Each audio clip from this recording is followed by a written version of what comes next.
अपाने जुह्वति प्राणम् प्राणे पानं तथा परे प्राणापानगतिरुद्ध्वा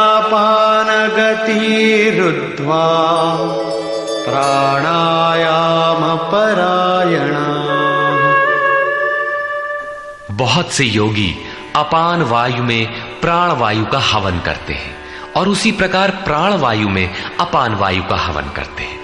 इससे सूक्ष्म अवस्था हो जाने पर अन्य योगी जन प्राण और अपान दोनों की गति रोककर प्राणायाम के परायण हो जाते हैं। जिसे श्री कृष्ण प्राण अपान कहते हैं उसी को महात्मा बुद्ध अनापान कहते हैं। इसी को उन्होंने श्वास प्रश्वास भी कहा है। प्राण वो श्वास है जिसे आप भीतर खींचते हैं और अपान वो श्वास है जिसे आप बाहर छोड़ते हैं।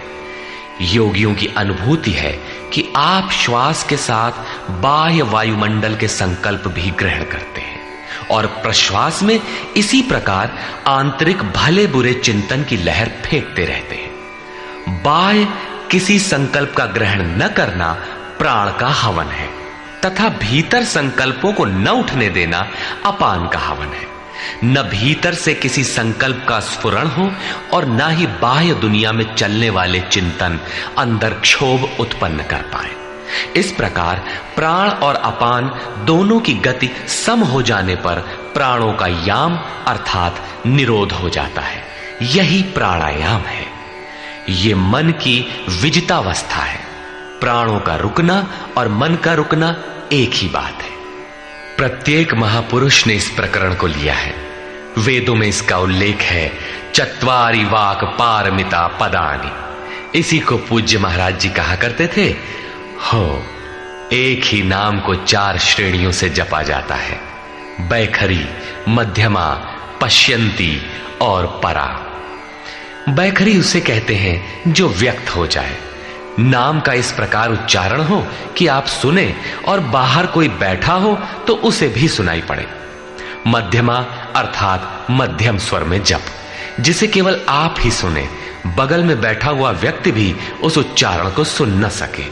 ये उच्चारण कंठ से होता है। धीरे धीरे नाम की धुन बन जाती है, डोर लग जाती है।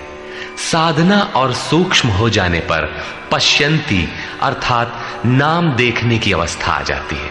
फिर नाम को जपा नहीं जाता, यही नाम श्वास में ढल जाता है।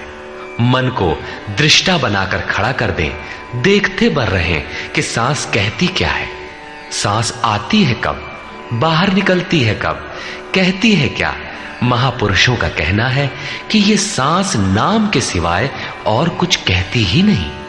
साधक नाम का जप नहीं करता, केवल उससे उठने वाली धुन को सुनता है, सांस को देखता भर है, इसलिए इसे पश्यंती कहते हैं। पश्यंती में मन को दृष्टा के रूप में खड़ा करना पड़ता है, किंतु साधन और उन्नत हो जाने पर सुनना भी नहीं पड़ता। एक बार सुरत लगा भर दे, स्वतः सुनाई देगा। जपय न जपावे अपने से आवे, न स्वयं जपो न मन को सुनने के लिए बाध्य करो, और जप चलता रहे। इसी का नाम है अजपा। ऐसा नहीं कि जप प्रारंभ ही न करें और आ गई अजपा। यदि किसी ने जप नहीं प्रारंभ किया तो अजपा नाम की कोई वस्तु भी उसके पास नहीं होगी। अजपा का अर्थ है हम न जपें किंतु जाप हमारा साथ न छोड़े। एक बार सूरत का कांटा लगा भर दें तो जप प्रवाहित हो जाए और अनवरत चलता रहे। इस स्वाभाविक जप का नाम है अजपा, और यही है परावाणी का जप। ये प्रकृति से परे तत्व परमात्मा में प्रवेश दिलाती है। इसके आगे वाणी में कोई परिवर्तन नहीं है। परम का दिग्दर्शन करा के उसी में विलीन हो जाती है, इसलिए इसे परा कहते हैं। मन श्वास के साथ जुड़ा है। जब श्वास पर दृष्टि है, श्वास में नाम ढल चुका है, भीतर से न तो किसी संकल्प का उत्थान है और न बाह्य वायुमंडल के संकल्प भीतर प्रवेश कर पाते हैं। यही मन पर विजय की अवस्था है। इसी के साथ यज्ञ का परिणाम निकल आता है।